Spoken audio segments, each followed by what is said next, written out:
रेजांगला का हीरो कोई एक नहीं, वे सब 120 थे, पर उनकी कविताएं, फिल्म और मीडिया ने उन्हें छुपा दिया। आज हम उनकी एक सच्ची गाथा बताने जा रहे हैं। ये कहानी है पलटन 8 की और उसमें सबसे वरिष्ठ और जिद्दी निडर सैनिक नायब सूबेदार हरिराम यादव की। अहिरवाल के झुंझुनू जिले के सातर गांव से निकला ये नाम इतिहास में ऐसा चमका कि आज पूरा देश इन्हें याद करता है। सामने खड़ी हुई भीड़ के सामने उसने अपनी पलटन को अड़ीक रखा। आइए अब बताते हैं पलटन 8 के नायब सूबेदार हरिराम यादव के बारे में। इनका जन्म अहिरवाल के जिला झुंझुनू के गांव सातौर में हुआ था। अगर आप इस युद्ध की सच्ची और पूरी कहानी जानते हैं तो आप जरूर इस नतीजे पर पहुंचे होंगे कि हरिराम यादव साहब इस युद्ध के सबसे बड़े महानायकों में से एक थे। हरिराम यादव साहब आहिरों की चार्ली कंपनी के सबसे वरिष्ठ और तजुर्बे वाले सैनिक थे। पलटन 8 के पास एक 2 इंच मोटर, 3 LMG, हर सैनिक के लिए 303 राइफल थी और हथगोले थे। जिद्दी स्वभाव के हरिराम यादव साहब की अगुवाई में पलटन 8 ने चीनियों के 6 हमले नाकाम किए थे।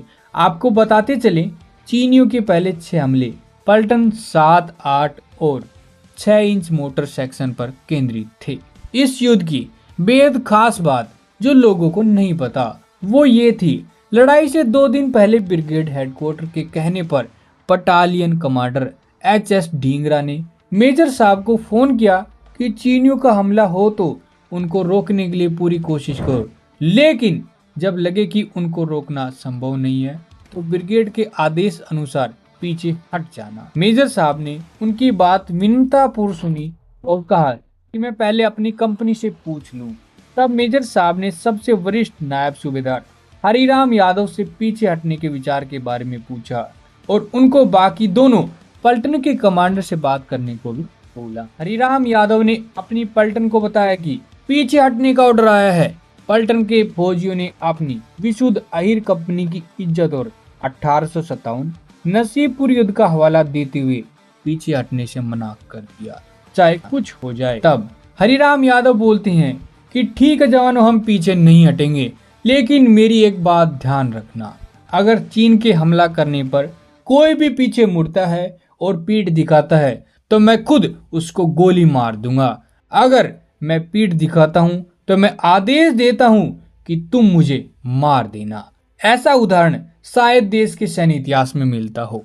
पलटन 8 की पोजीशन नायब सूबेदार रामचंद्र यादव की पलटन 9 से 1 किलोमीटर, कंपनी हेडक्वार्टर जहां मेजर शैतान सिंह थे उससे 1.3 किलोमीटर और 3 इंच मोटर सेक्शन से 1.45 किलोमीटर आगे दक्षिण पूर्व की दिशा में थी। इसलिए जब चीन का हमला शुरू हुआ तो हरिराम यादव की पलटन के पास सिर्फ 3 इंच मोटर सेक्शन और पलटन 9 की एक LMG की मदद ही मिल सकती थी और कहीं से कोई मदद नहीं मिल सकती थी। चीनियों से पहला संपर्क और पहली झड़प पलटन 8 पर सुबह 2 बजे हुई थी।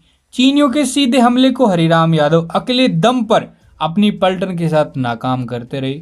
हालातों के मुताबिक नई रणनीति बनाते रहे। जवानों का हौसला बढ़ाने के लिए एक सेक्शन से दूसरे सेक्शन पर जा जाकर उनको अंतिम गोली, अंतिम सांस तक लड़ने के लिए जोश भरते रहे। हर हमले की शुरुआत में और अंत में कंपनी हेडक्वार्टर में बैठे मेजर शैतान सिंह को अपडेट करते रहे और आश्वस्त करते रहे कि साहब आप बेफिक्र रहो, जब तक मेरी पलटन का एक भी सैनिक जिंदा है तब तक आपकी तरफ एक चीनी नहीं बढ़ पाएगा।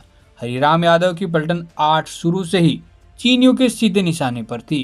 कुल मिलाकर पलटन 8 जिसमें लगभग 35 सैनिक थे, उस पर अलग अलग लहर में आकर लगभग 1000 चीनियों ने हमला किया था। साथ ही आर्टिलरी, रॉकेट, MMG, RCL और भी अन्य बड़े हथियारों की लंबी दूरी से घातक हमले जारी थे। पलटन 7 के मुकाबले पलटन 8 पर चीनियों ने और भी भयंकर गोलीबारी की थी, खासकर 2 MMG याक पर लादकर।